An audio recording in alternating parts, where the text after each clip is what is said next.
भाजपा के राष्ट्रीय प्रवक्ता और राज्यसभा सांसद सुधांशु त्रिवेदी ने बुधवार को इंदौर में आपातकाल की विभाषिका जैसे काले अध्याय पर प्रेस ब्रीफिंग करते हुए पूर्व प्रधानमंत्री स्वर्गीय इंदिरा गांधी, कांग्रेस लीडर सोनिया गांधी और कांग्रेस के युवराज राहुल गांधी पर जमकर बयानी हमले बोले।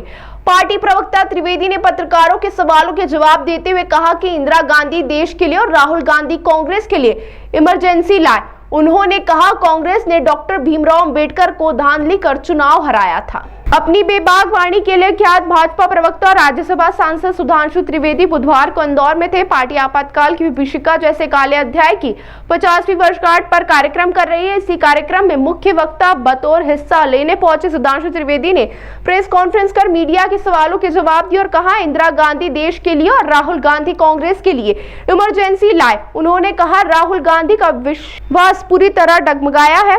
उन्होंने राहुल गांधी द्वारा विदेशी धरा दिए जाने वाले बयानों को भी सिलसिलेवार कोट किया। भाजपा प्रवक्ता त्रिवेदी ने कहा महात्मा गांधी सत्याग्रह करते थे, आज के गांधी दुराग्रह कर रहे हैं। उन्होंने प्रमाणों का हवाला देते हुए कहा कि कांग्रेस ने डॉक्टर भीमराव अंबेडकर को धांधली कर चुनाव हराया था। देखिए, मैं सिर्फ एक पंक्ति में कहना चाहूंगा, इंदिरा जी देश के लिए इमरजेंसी लाई थी और राहुल गांधी जी कांग्रेस के लिए इमरजेंसी ले आए।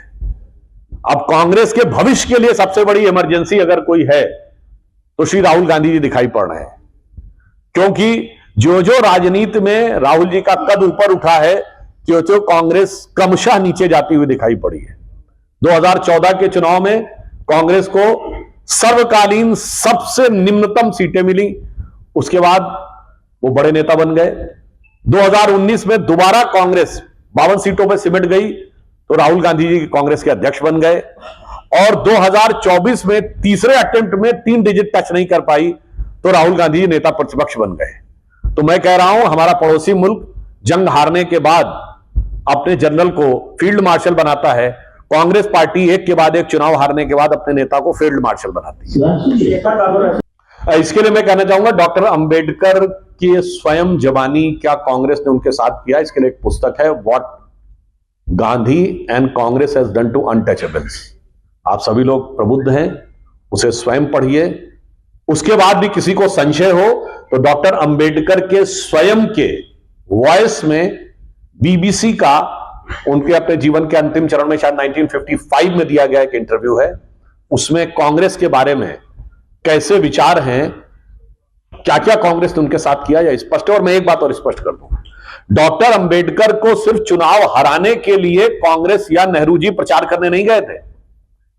कांग्रेस ने चुनावी धांधली करके डॉक्टर अंबेडकर को हराया था, चूंकि यह इमरजेंसी भी चुनावी धांधली के बाद लगी थी।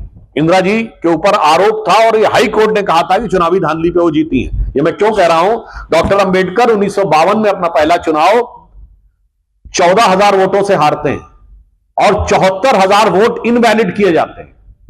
14,000 से वो हारते हैं, 74,000 इनवैलिड किए जाते हैं।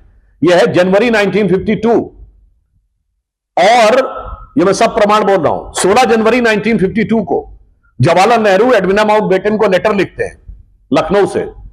ये selected words of Jawaharlal Nehru में अवेलेबल है, संभवतः वॉल्यूम 17 में। उसमें वो क्या लिख रहे हैं कि बॉम्बे प्रोविंस में, या तो ये बॉम्बे प्रेसिडेंसी कहलाता था, our success has been much greater than what we expected. और आगे लिखते हैं but Ambedkar has lost, Ambedkar has been out. उस पर प्रसन्नता दिखा रहे हैं।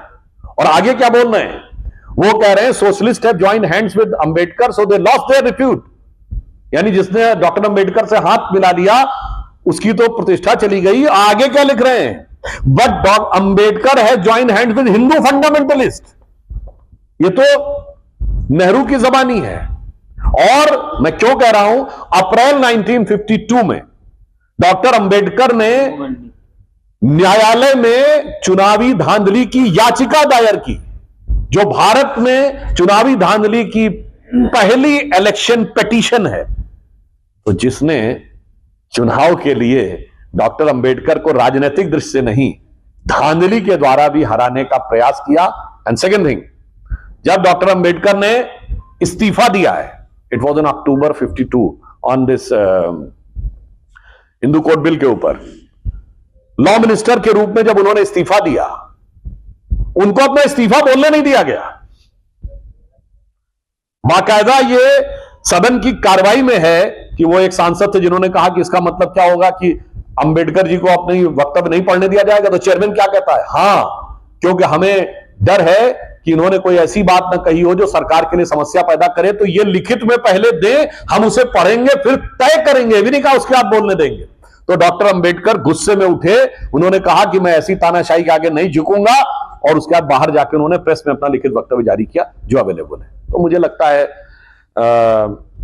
कांग्रेस के लिए मैं एक पंक्ति कहना चाहूंगा कि डॉक्टर अंबेडकर के साथ आपने जो किया है उसको आज आप कितना ढकने का प्रयास करें। एक दोहा होता है, बिगड़ी बात बने नहीं, लाख करो किनकोए, रहीमन बिगड़े दूध को मथे न माखन होए। तब मक्खन नहीं निकलने वाला, दूध फट चुका है आपका। देखिए, मेरा मानना है कि कांग्रेस का नितांत अंदरूनी मामला है, पर वो कांग्रेस की जड़ों को कितना मजबूत कर रहे हैं या जड़ों को कितना खोखला कर रहे हैं। आज इंदिरा जी के जमाने की एक भी चीज के ऊपर वो कायम नहीं है। बताइए, एक जमाने में इंदिरा जी के जमाने में नारा था ना, जात पे ना पात पे, इंदिरा जी की बात पे मोहर लगेगी हाथ पे। और राहुल गांधी जी आज क्या कर रहे हैं कि जिस जमाने में किसी पार्टी का नारा होता था जात पे ना पात पे, इंदिरा जी की बात पे मोहर लगेगी हाथ पे, वो आज अपने पुरखों की बात को धर पे लात पे पार्टी ले आए फुटपाथ पे। तो वो कितना न्याय कर रहे हैं अपने पूर्वजों के साथ, आप समझ सकते हैं। ताज़ा खबरों के लिए सब्सक्राइब करें JSR टाइम्स और साथ ही नोटिफिकेशन पाने के लिए बेल आइकन को दबाएं।